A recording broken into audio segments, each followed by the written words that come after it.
Mainstream professions were not considered suitable for women at that point of time, and she was asked to study interior designing and helping her father's business. She has been an avid reader since childhood.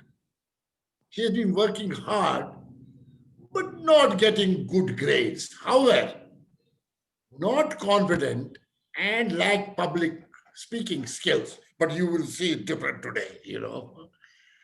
Therefore, started reading about successful people, started training to learn from experience of others, studied designing before law, as she is from a family of architects and engineers. As a teenager, she helped her father with some litigations and started interacting with lawyers. She has always been fascinated with the depth of knowledge, analytical skills, and command over language that lawyers have. Being a great reader, the practice of law has been a perfect combination of pursuing her profession. Finally, she is a gold medalist in law. Not many people really get it because it requires a lot of discipline. In the corporate world, she is presently with Mahindra Lifespace as Chief Legal Officer, and earlier she worked with Vadia Group of Companies, Loda Group of Companies, ILFS Trust Company, and many other law companies of repute. She is a name to reckon with in the law fraternity in the country today. She says her mentors that she owe her drafting skills and structured thought process while providing legal advice to one and great Mr. Nishant Desai. Mr. Fali Naraman has taught her the value of thorough preparation and extensive research. Mr. Janak Das, Dwarika Das, court draft and perseverance has been an inspiration from which she learned how to formulate litigation, strategy, and have learned skills which have been relevant for negotiating large contracts. So on and so on, a well-known name in the law fraternity today. Back home, she is a mother. And how did she compartmentalize the day being a great lawyer? She will be sharing her story. She has been a career on non-negotiable and stuck to it. The objective was to be productive and not to be bogged down by some perceptions and assumptions. She has always believed in being true to her work and not to look at external endorsements to recognize her value. She was told that she was petite and soft spoken, would not make a good negotiator. She had to prove them wrong. And she says, I had to prove them wrong. She was told that as a woman, she would get married and give up legal practice. She again had to prove them wrong. She was told that it is tough to be in a leadership position when you are having children. She had to prove them wrong. Many wrongs she proved. See the personality. Women have the ability, actually, she says, to multitask and make great negotiators. That is the women power. It's only, she says, it's only that you have to stop feeling guilty and be reasonable with yourself. So when you look at her background, she has been even teaching young adults, learn by experience and inspire them. She says young adults are expected to be mature and know how to deal with these issues such as social media abuse, depression, emotional intelligence when they transit from school to college and college to work. Her sessions seek to bridge this gap for young adults, while industry experts inspire, guide, and motivate them so that they are better prepared when they enter the adult world, from a boy to a man, from a girl to a woman. The forum is open to all young adults that seek that she develops and delivers the knowledge and guidance. She says that I believe that there should not be any barriers for knowledge, and it is our duty to support and guide the future generations of this world. When you look at her, she has won many awards. Excellence Award for Exemplary Service by Legal International Leadership Development Council and Academy of Management Professionals. Women Excellence Award 2020. Honored Shining Star of Indian Legal Fraternity by the Corporate Council of India 2019. Featured as one of the Asia's top 25 in-house councils by the Asian League Business 2018. Honored as top 25 general councils in India by Indian Corporate Council Association 2018. Featured in book Legal Luminaries, published by Indian Corporate Council Association 2019. Featured as top in-house legal team by Legal 500 UK, GC Power List, India 2019, and 2017 featured as India's finest in-house councils, India Corporate Council Association 2016. She has authored many books and many journals. And one of her articles on Economic Times, Issues Under Debt Recovery Laws, was a big hit. She authored another article which was Insurance Brokers Regulation, again for Economic Times. She authored another article which was Economic Opportunities for Rebuilding Afghanistan. Now there's a connect between me and her, so far as Afghanistan was concerned, which was released in Dubai along with the CII.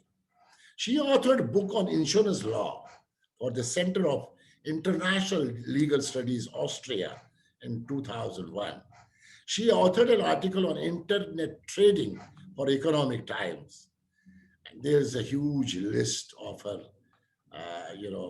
success, what she is.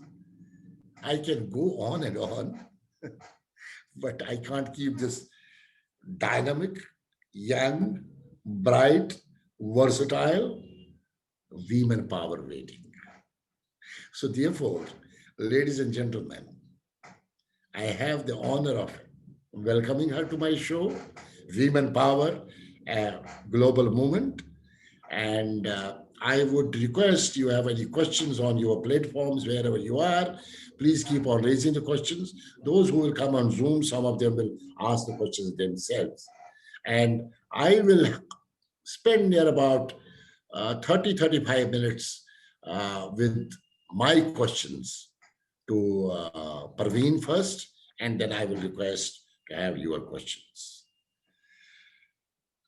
Parveen ji, you have to unmute yourself. Are you ready? Yes. How are you doing? Thank you so much for having me here. It's an honor.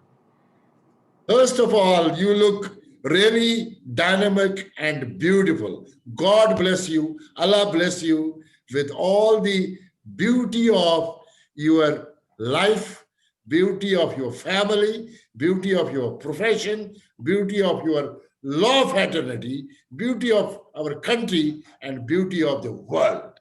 That kind of women power, the next decade, Parveen Mahtani should be around the world. I wish you that great good luck. Parveen, I have first question for you. Sure. I know you're from a Muslim family. I'm from Kashmir.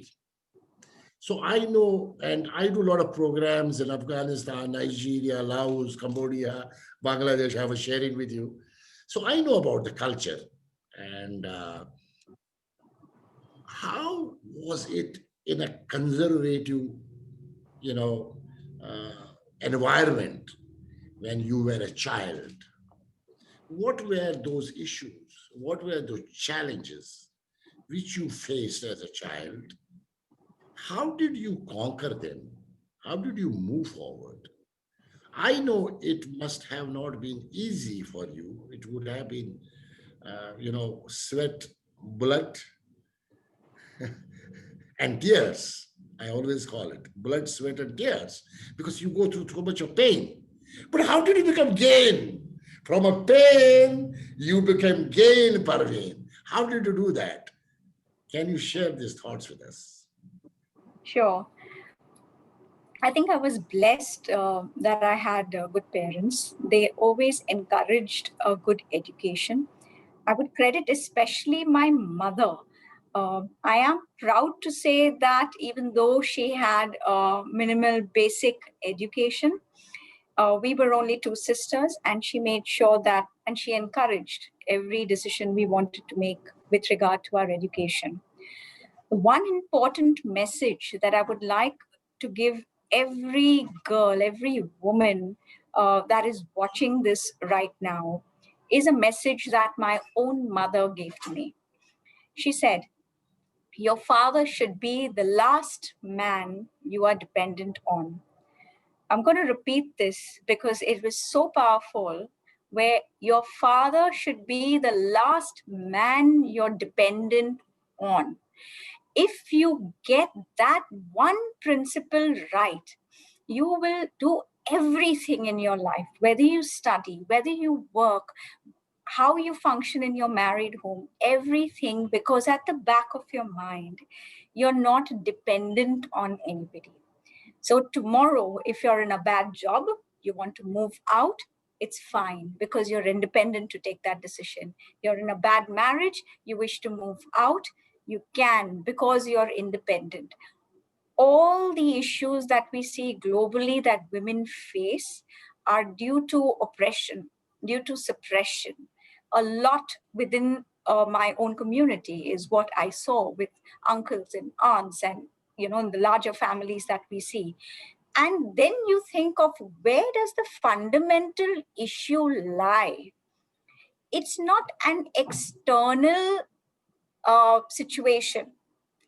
When we talk of women empowerment, it is not a power that somebody else has to put into you. It is a power which is already within you, and you have to allow it to flower. You have to allow that power within you to come out so that your true potential is realized. Once you have that, then you have given yourself that wind beneath your own wings to be able to fly. That is something that I learned when I was very young, kept reinforcing this. In fact, this line, I wrote it down and pasted it in my cupboard so that every day I would keep reminding myself. The day I felt down, read it once more. The day I didn't do well in a test, you read it once more. And it keeps motivating you that it doesn't stop here. You have to go on. You have to find another route to excel. What did help me was I have a God blessed photographic memory, so I can remember an entire book right from the beginning to an end by page numbers. So I know when I studied law, one of my exams, in fact, my first exam, I was asked to redo it in the principal's office because they thought I had copied the textbook. And they were just amazed that right from the comma to the semicolon, which goes on each page, that's what helps. So that's something which I'd say I'd inherited, but then again, it requires that discipline and practice. So these were the few things that we learned. The other very important discipline that we need as when we are young is your daily structure. And that applies even now during the COVID times when people are working from home. I used to get up as early as 4:30 in the morning, even when I was in the sixth and seventh standard, to do my homework correctly, to keep redoing it again if I felt the handwriting was not good, to even if we had art and craft, because you're taught a lot of home science and subjects for women during that time. So there would be crochet, there would be knitting.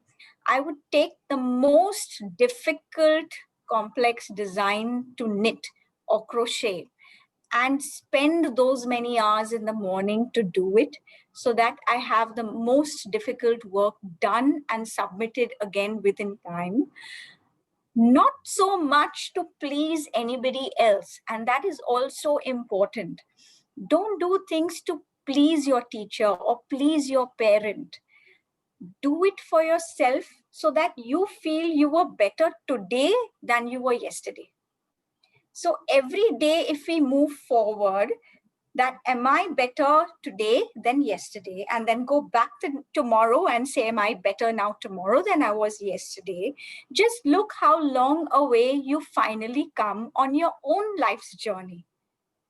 So that is something which, small things that we did, small things that I learned from the same conservative mother, which carries forward in this age also. First of all, a great respect to your mom, and she is the super women power. Where is she? Oh, she's in Bombay. She stays close by. Please give her my regards, because it is the mom who brought you to this world, and she is the super women power. Must tell her that there's one guy, DK Bakshi, who want to touch her feet and say, Salaam alaikum, you are the super woman power. And I am again and again repeating, your mom is super women power. Because this one word which you are talking, what she said, your father should be the last man you should be dependent on. And in a childhood, when this was told to you, and you said it has been always echoing in my mind, and you moved forward. And second is when you talk about your discipline, and you are saying that one of the beautiful thing, nobody is watching you. And even if somebody is watching you, don't do it for them. You're doing for yourself. So I am taking learning from this session that look, when you're doing something, don't be bothered about somebody is watching. Are you doing for yourself? That is where you created your sense of discipline, and you move forward irrespective of being from a conservative family. And you should not call, you spoke, my conservative mom. I think she was not conservative at all. She was actually a very devoted, professional, and forward looking woman. Yes. I lost my mom only last year, and when my father expired, my mom age was only 41. So you can say I was 12-year old. My mom was the super women power of the world, and she was always forward looking. She was always looking to see new places in the world, because she was always, she said, I lost my husband and when I was, but because of all of you as children, we took power. So very beautiful, very brilliantly, you opened up on your question number one. Very, very fascinating to hear your thoughts. I have this question for you. Now, when this was happening, and finally from an engineering family background, architecture background, coming to law, did you actually make a plan, or it just happened? How did it happen to finally get into the law? Sure. So after I did my college, I started studying my designing. In fact, I completed it. But while that was happening, my father had some litigation given his business that he was running. And I was helping him out, visiting the lawyer's office to accompany him to see. I wasn't in a position to guide him, probably more there for moral support, or maybe he wanted to just expose me to what was happening. That is how it evolved. When I was in the art space, if I can call it, you can be in a room for days and paint and not be concerned with what's happening in the world. When you start dealing with lawyers, you understand how well they are aware of the current issues. So when I was 18, 17, that's when it all happened and I started observing them. They had their command over the language so well. They know how to use that language to control your emotions, to get you to agree to their point of view. It takes a lot of psychological skill to be able to not just say what you want to say, but to get somebody else to agree with you so that they act on your advice. That is what I observed as a young teenager. And I told myself, that is what I want to be. That is the power I want to have, where I am not going to somebody for advice. I am in a position to give advice. My father doesn't have to reach out for advice and not know what decision to make. I have to be that wall in front of him, that soldier in front of him, to protect him from anybody else. That was what made me want to start to study law. And mind you, at that point, I wasn't sure, with after the gap that had done my life as an artist, a lot of paint, a lot of creativity, whether I was going to be able to do volume books of just black and white, I wasn't sure. But then again, it was my mother who said, take 1 year at a time. Do 1 year and give it your best. Then we will talk the next year. If you stop in between, I have no problem. I will never tell you you spent this money and stopped and gave up. But for 1 year, don't give up. So every year we carried on with that support, where it was Wow. 1 year at a time. That's, she created milestones for you. Yes. 1 year at a time, move to the next level. One more year, move to the next level. One more year, move to the next level. Wow, fascinating. I must meet your mom when I come to Mumbai next. I am Surely. going to meet. My God. Now that is where your, plan of action and your journey started. Yes. Now you are a woman with such a beautiful aura, with so much of passion and commitment to drive things what you have been doing professionally in the corporate world as well as at community level. Now, what is that motivates you to do that? Why are you different? Otherwise, आप तो नौकरी कर रहे हैं, you're doing a job, fine. अब चुपचाप बाकी क्या करना, community में क्या करना? Why are you getting associated with Kiran Bedi's this thing? Why are you getting associated with looking at future generations? Why? अपना काम करो, भूल जाओ. What is that?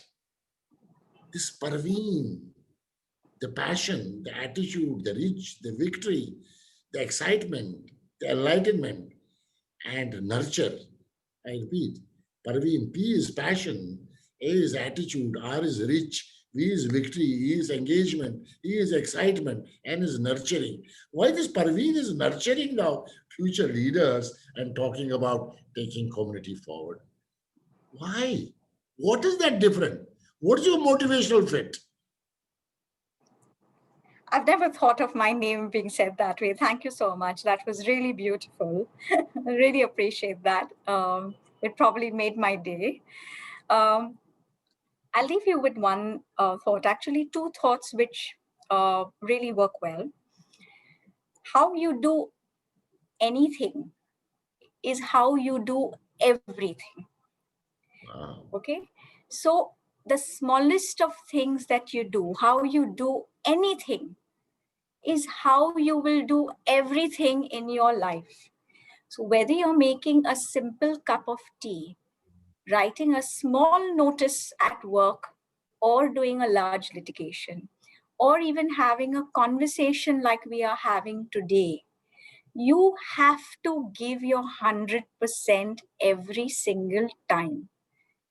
And the more you do that, the way you do that anything makes up everything that is about you. So that's what is really important in what we do. Now, I do all these other sessions with everyone. I spend a lot of time motivating my youth. That comes from a space of my own two children. I have two teenage children. I am proud to say my son has certain learning difficulties. And we all do in some way. I'd say I was terrible at math, but I chose English because my English was great. So I don't have to do anything with math. But we come in a world where of labels now, where everybody is labeled. And therefore, when somebody doesn't fit into the strata of what the school curriculum is, they're termed as children who learn differently, or specially able children, and they are put down separately. What I realized in that whole journey, and this is something I give credit to my son, where I learned patience from him. It's you cannot ask the fish to climb that tree, right? We all know that saying. But how many of us really understand that we can't keep teaching them the same way and expect them to learn? Maybe we need to teach it to them differently. We assume that when they go from school to college, like what you said in the opening remark, they know how to deal with maturity. They know how to, what they should post on their Instagram and LinkedIn accounts. They know how to deal with peer pressure. And then we're reading news on different channels about somebody committing suicide, somebody is depressed, somebody has got into drug habits. We're into all these vices. Where does it start from? It starts from a particular age group in which you probably were emotionally insecure. You wanted a feeling to belong somewhere. You were trying to probably fit into a particular social group, a particular work group, and you started compromising because you felt that the other person is doing you a favor by letting you be there. You start feeling obligated. You start putting yourself lesser. You start speaking to yourself as if you are less. You start believing that you are less. You start becoming less. So my journey is not just to help my own children. It's to help every other young adult, as I would call them, because they're not children anymore. They are between a children and an adult category where they get lost. And my journey is to keep them on that path with me and not to get them lost. Where we get people to guide them from the mistakes that they made, you learn. From the experience they have, you learn. And then we see where the world goes with all of this. Oh my God, you delivered a talk which is so fascinating that when you talk about learning from your child and making feel that the way you want to teach them, they are not ready for that. And you need to get into their shoes and understand them and then teach them. And you cannot make them to move up to the tree so far as fish is concerned. Fascinating. Varsha, I think we are going on a very bright note. Please be in contact with Parveen for our programs where she can be really our star performer. We do a lot of faculty development programs for teachers even. It's a big challenge to teach millennials today because the faculty is teaching in the same manner. And Yes. second part which you are talking about is that more to do in terms of discipline and moving away from perceptions. Fantastic. Parveen, I was trying to find out your two major things, which it comes out that publication and you are an award winning machine. One side, it's a huge publication, talk, talk, talk, talk, talk, talk, talk, no end. And other side, I could find that you are an award-winning machine. So many accolades, so many appreciations. How do you feel when you get such type of a recognition? Professionally, in a level of pursuit, Can you share with the audience? Because that ignites the passion, the madness of doing more and more and more and more. Dil mange more. How is that? It's probably the feeling that one life is not enough. It Oh, wow. with a lot of it does come with a lot of pain and experience. I would have to be honest, and I think a lot of women do face that. It's like you said at the beginning, where every step of the journey, it is always hard for women.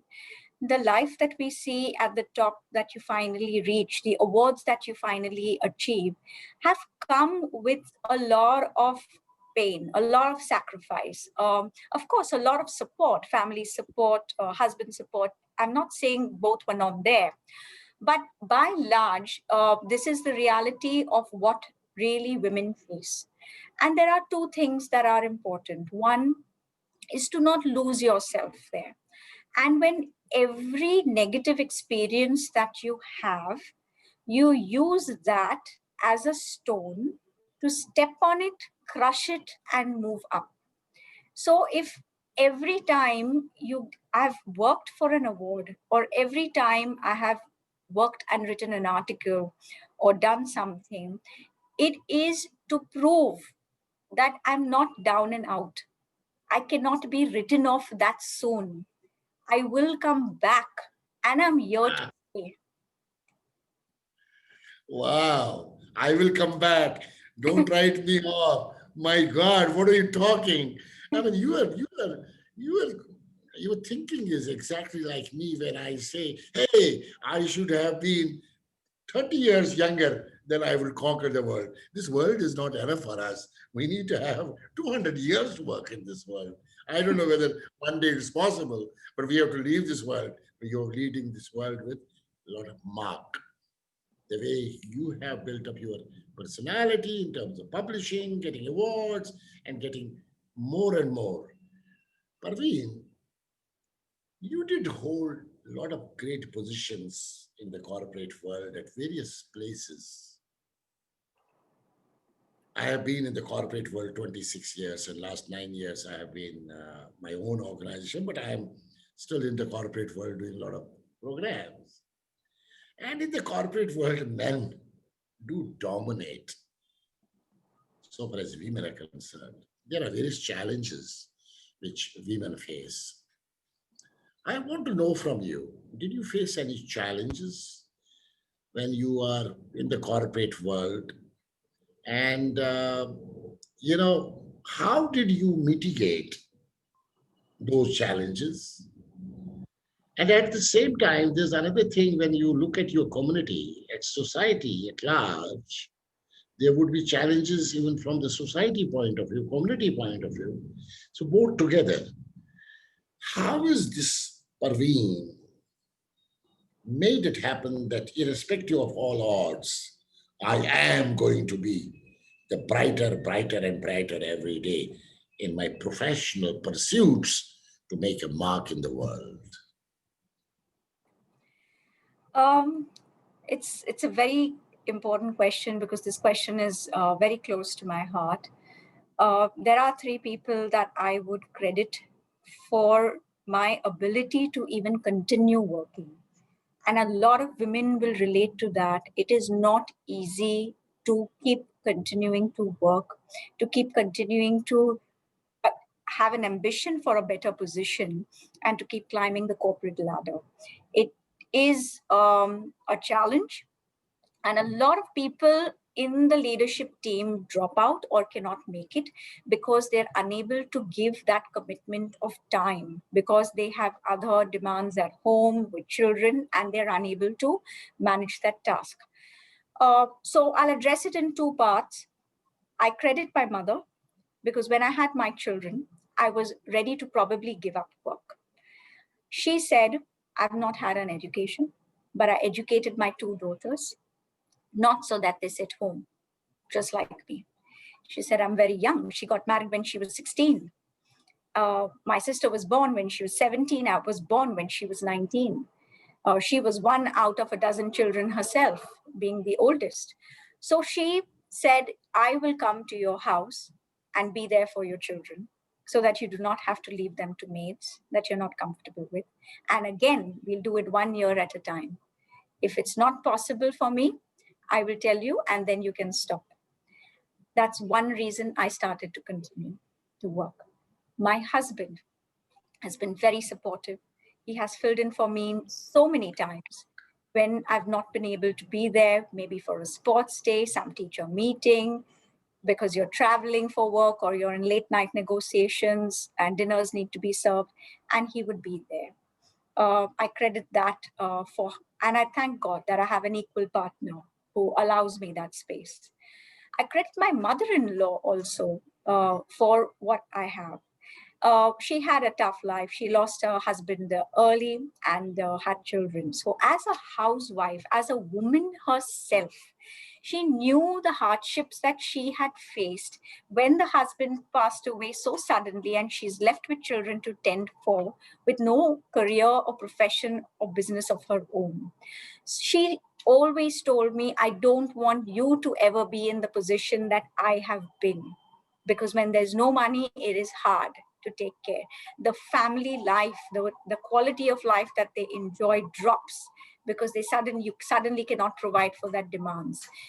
Therefore, she being in the house, she stays with us, she helping around with the children so that I can even go, to work and not be stressed that there's nobody there for the children, and we balance that. It's what we call the family system that a lot of people probably criticize in the Indian context, which it really works. It's how you make it work as a family. There's a lot of disadvantage to the nuclear family system where the children are probably left in daycares or alone at home. And again, we see the issues that they face as they grow up. So I'd encourage all of you all, the first important thing, you're not a superhuman being. As much as, we feel that, we are that woman power, it's okay to reach out for help. It doesn't make you smaller. You got to start with telling yourself, reach out for that help, whether it is to your parent, to your in-law, to your spouse, to a colleague at work who can fill in for you when you have to rush back for something. There's no shame in that. It's that which allows you to grow. And today, Mr. Bakshi, I have to say, for me, at work, my team is my equal. I feel it is my duty to carry them along. They're part of every call. They're part of every meeting. They're part of every email, even if I'm writing to a director, so that they understand, they learn, they grow, because they didn't study the law to be at that level. They also should be given a chance one day to rise and probably be in a better position than I am. And that would make me proud. Fantastic. Fantastic. I mean, you're very lucky that one side your mom, your husband, and normally most of the ladies keep complaining about their partners, but I see you one of very less women wherein you are praising about your husband, who has certainly been your one of the greatest supporters. He has been like a friend, and your mother-in-law. And most of the women normally talk about mother-in-law, and here is a mother-in-law who has supported and guided you so much. You are a lucky person. Yes, I am. You are a God's gift that you got all these people in your lives. Parveen, well, I need to go back to questions from this. Before that, uh, my our concept of hashtag women power. Yes. A global movement. 100,000 women by 2021, 1 million by 2024. A mad idea, a crazy idea, whatever people call. In the process, I have been declared as honorable women by these women. So I am an honorable woman on the board because I believe that women have the power which men do not have to negotiate, motivate, to inspire, and to take families, communities, countries, and global world forward, irrespective of any nationality, any religion, any color, any creed. That power is women. And you're seeing today in the world, there are women prime ministers, and those countries during COVID were different than the men where there were prime ministers. So this is a fact we all know about. So I have a salute for all those prime ministers of the countries where women is in power and they were different. So therefore, when we said women power, a global movement, this is also United Nations SDG goal number 5, gender equality and women empowerment. What is women empowerment for you? What do you mean by women empowerment?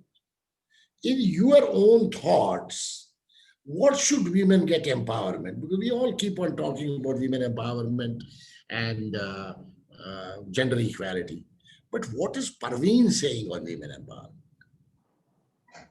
Thank you.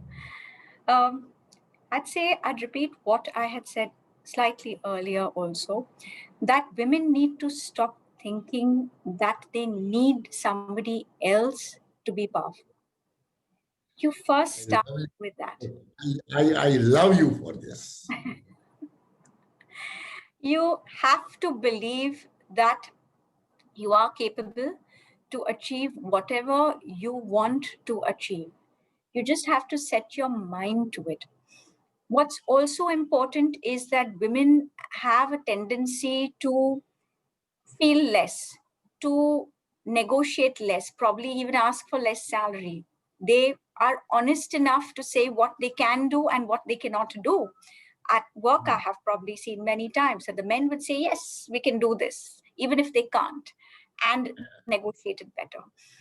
It's not that way. You women have to be a woman's biggest support. This is the other fundamental issue that we see globally, where it is probably a woman itself who's trying to bring another woman down. You have to be more united. You have to be more empathetic. There are a lot of people who are facing very basic issues across different countries. I did one of my sessions where there was this lady. She's got a beautiful NGO in Kenya, in Africa, and she's working in Nigeria, where a lot of women, as per their statistics, do not even attend school because they have no access to sanitary napkins. How will they be whole day in school? It's so we come from a space of a minority where we have been successful, we have had support, we've built the resilience over time to be able to push people back and say no where it should be a no. But we need to then be that anchor, that mentor, that guiding light for the people who have none. We owe other women that duty. Beautiful. So, very beautiful way of telling what women empowerment is. And I believe what she said. I have been hiring so many people around the world, especially women. And I fully agree with you that there are men can give any goli bazi, women normally don't give. And we have been very lucky at Global Talent, more and more women power in Global Talent. We are only few men around. As I said, we are honorable women. Having said that, when this hashtag women power, 1 million women by 2024 around the world, how is Parveen going to be contributing to this mad idea and crazy idea of women power? How will you contribute? I need your commitment, Parveen, today.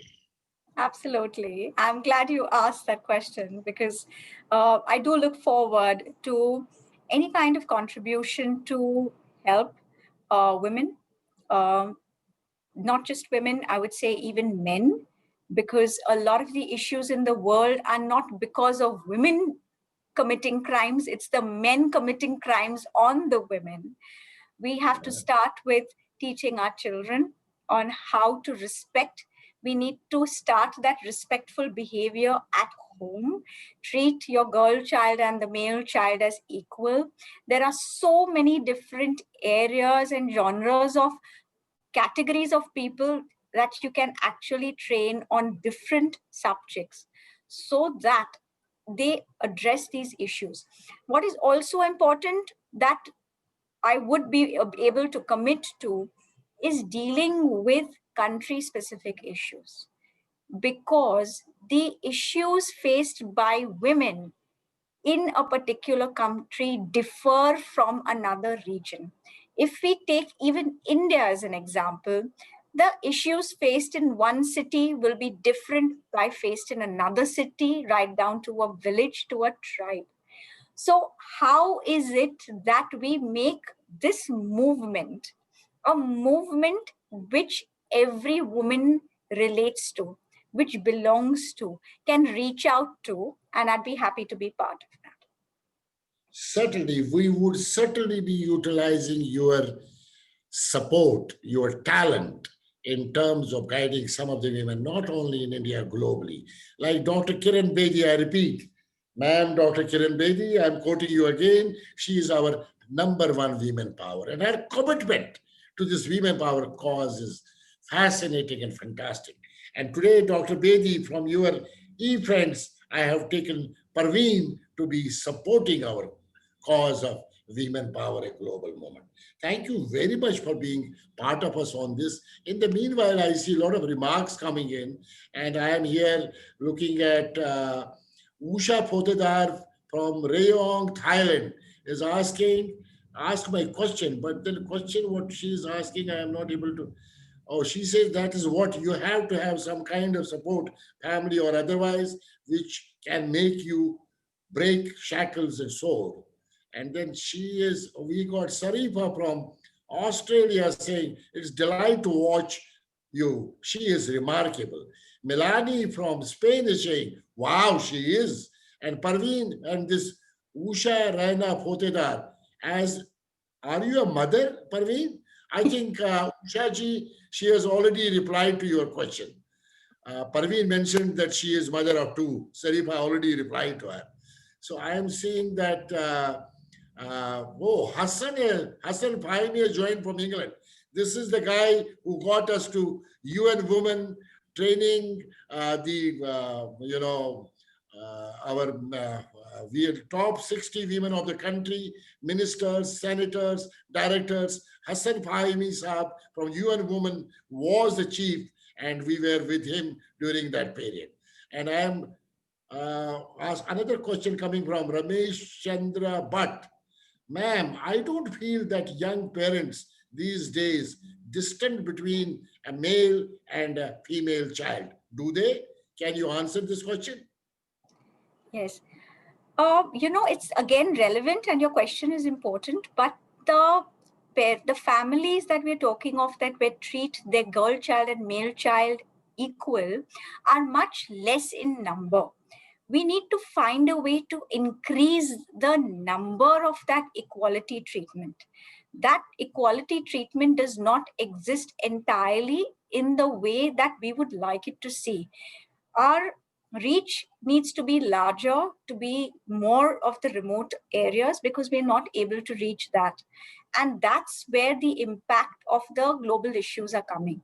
So it definitely needs to be a larger percentage. Fantastic. Utpal Kohl is saying women is Durga Shakti, knowledge is power. Wow. Hedaynath Pandit is saying, please allow her to speak. Oh, sure. Mr. Pandita, I am allowing her to speak. That's a good question. I am not like Arnab. I think he's thinking that I am like Arnab Goswami. And then we got some more questions are coming in. I don't think, can you put up your question here? I am again asking, anybody else has any question? So let me check. Okay, so there's no question there. So I will see other channel in case there are any questions. In the meanwhile, I have another question for you. Parveen, how do you manage your time? One side, you are an organization where you're chief legal officer, and that too, it's a great big organization as a group. And I know about the group as well. Other side, you have a mother-in-law, you have husband, you have two children. Then you have rituals of the society. And then you keep on doing this How do you manage your time? Can you, I want to look at you from, you said you get up 4:30, 5 o'clock, from 5 to 10. How do you manage your time? Yes, it's requires a lot of discipline. You have to compartmentalize your day. That's very important. Compartmentalize your day. When it is your time to work, you do that. When it is time with your family, you do that. A lot of women feel guilty when they are in the office because they feel they're not at home. When they are home, they feel guilty that they're not sitting late in the office or probably missing some meeting or have walked out of a meeting. Stop feeling guilty. You can't do all of it at the same time. It's not possible. So, as long as you are confident that you have given it your best, you're not using your working woman status or your motherhood status as an excuse, but you have been productive at work, you have finished what you can do, you have no reason to stay on just to impress the boss.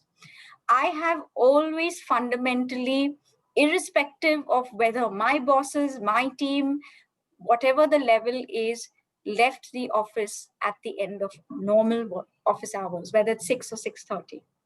If I've had a school meeting and I need to leave, I would not hide. I would say I'm attending a school meeting because there's no shame in that. That's my duty too. As long as I do the work on time, how I do it, from where I do it, should not be a concern. If that organization trusts you in that, then it's not a challenge. But I do repeat, don't use that as an excuse, because then you lose that credibility, you lose that trust. They feel you're taking advantage of the fact that you're a woman, and that is something that you should not do. So if it means you need to get up a little earlier, then do so. If you feel you need to cook and you need to be at work and it's a challenge, if you feel you need to leave office earlier, then once you go back at home, try and make some time at night to finish the work that you should have been in the office to do it, so that nobody gets a chance to say this is pending because she was not there. The same thing. Wow. Yeah, go ahead, go ahead, go ahead. Go ahead, go ahead, go ahead. Okay. So it's Yeah. all about how you manage that. The second most important thought I'd leave to you is, because it generally is a man's world, especially in a corporate space, be very clear of what are your non-negotiables, what you will not bend backwards for. I was always clear, especially in the Indian context, that you cannot abuse in any language in a joking manner, which a lot of people use in your regular conversation in meetings. It does not work, because what am I supposed to do? Am I supposed to laugh with you? Or am I supposed to look down because you've used words which are embarrassing to a woman? I will not do. My head will not go down. My head will stay up, and you have to roll back your tongue. So that discipline, the moment they know that that is how you will behave, that is your conduct, they treat you differently. You start commanding that kind of respect. I'll give you a funny example of what really happened. I went on a management workshop. I was just one of two women in a group of 20 men, where we went to a remote place, it's a wildlife safari, Ranthambore in Gujarat, in Rajasthan, that we went to. At night, after some of the men had drinks, they thought they would try and come and scare me because it's a tiger reserve area, as if a tiger had come at my villa door. After some time, after reaching my villa, they stood outside, and this they told me the next day. That's how I found out. They stood outside and started discussing that if they would knock at the door at 11:30 at night, they were worried I would file a sexual harassment complaint on them. So they hesitated and they went away, and they didn't knock on my door. So a lot of times women say, this is what happened to me, the man touched me, he spoke this. We see a lot of small incidents. I'm not talking of the dramatic incidents. In the corporate world, these small incidents happen. They happen if you allow it to happen. It is what signal that you send. That does not mean that I have to wear a sari or a salwar kameez to work. No, I don't do that. I have not done that today either when I'm with you. It is how you are here.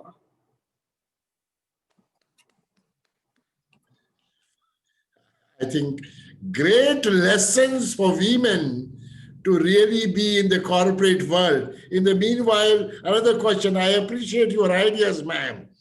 You are managing. I have experienced females not doing justice with their family. What is your advice to such women?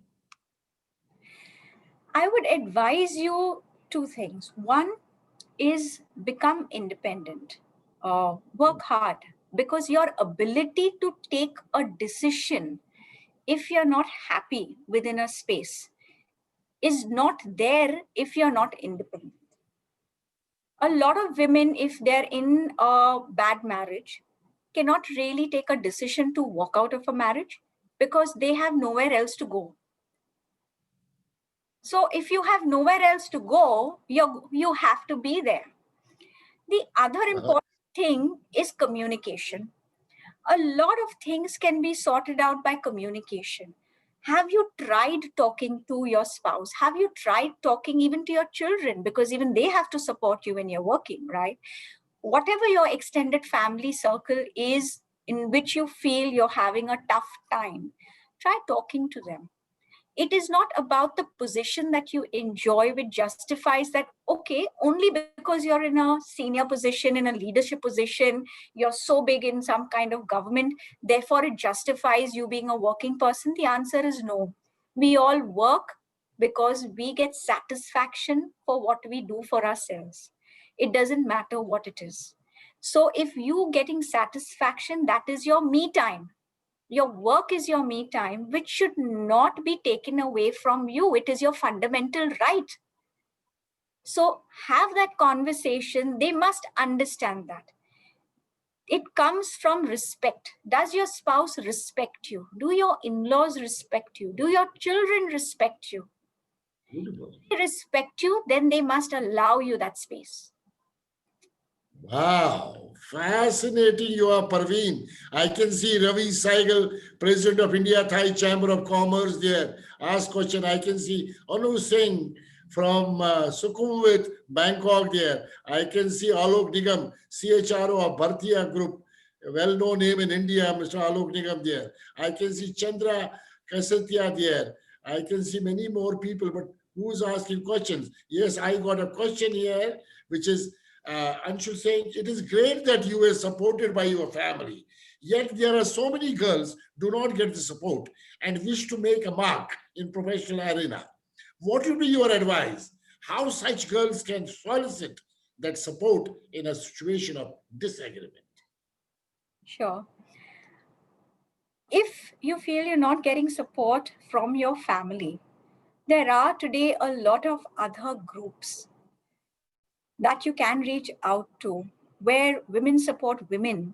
There are NGOs that support. You could be having some kind of a professional support group for what you really do. Like we have lawyer support groups, or you have different kind of support groups. Can you really do that? If you're in a sporting environment, you can get supports from there. The idea is, and the challenge is, that it is only for a couple of years till you're able to be fully independent. How you sail through that, because that is the most difficult period. The difficult period is not once you achieve that stepping stone and milestone. It's just getting there, which is the challenge. And if you feel you don't have that parental support, or you're not getting that support, then take yourself out of that situation. I'm not saying run away from home, but can you really do that and say, this is what I really want to do, and please allow me? You could fail at it, but it is a failure of your choice. Wow. Wow. You are really very well responded questions. And I can see Sarifa from Australia. In fact, Sarifa is going to be on this show on, I think, last day of December, last show of this year, 23rd of December. As I said, I am already booked till end of December, every Saturday and end of December, every Wednesday for the DNA of leadership. So I am booking people for January second week onwards. As last week of December and first week of January, I will not have Wednesday leadership show. I will not have Saturday women power show. So Sarifa is booked for, I think, 23rd of December, last show of this 2020 year. 2020 year is a very tough year. And in fact, Parveen, do you know, because people keep on asking me, we are already 70 minutes over in the show. Some of the people power other days. Oh, do you think I am going to talk 1 hour? What will we do? I said, you will not even know what we are doing. And I did not even know, being with such a perfect, wonderful human being and a women power. I really salute you for your passion to drive excellence, irrespective of all odds, and making everybody a partner in your life. The beauty, what I saw in you, Parveen, is you made everybody a partner, from your, mother who guided, mentored you, your husband, and your mentors. You partnered with them. And then finally, your mother-in-law, when you got married, and then your children, you partnered with them. So I see this power of partnership, power of passion, power of perseverance, leading you to power of progress, power of prosperity, and power of pride. Again. So this partnership model has created 6 POPs for you. And when I look at you, and when I look at Parveen, P is again partner, ability, revolutionizing, vision, engaging everyone naturally. This is another Parveen for you. So, ladies and gentlemen, thank you very much for your joining, and people who are going to be watching it later, and any questions I can still take on. Let me see. Oh, Sarifa is saying something. Oh, Sarifa is saying it is 5th of December. Oh, Sarifa, sorry. I think yours is 5th of December. Yes. And yes, Parveen has very powerful session, Sarifa. Look forward to your powerful session on 5th of December, Sarifa. Very great. I would like to request Women Power from Mumbai. We have women from Mumbai called Anshul Sharma, and Anshul can ask, and Anshul can propose the vote of thanks. Anshul, I unmute you. Oh, I am not able to. Anshul, Varsha, I am not able to unmute Anshul. Just a minute, just a minute. Just unmute Anshul. She has to propose vote of thanks. Okay.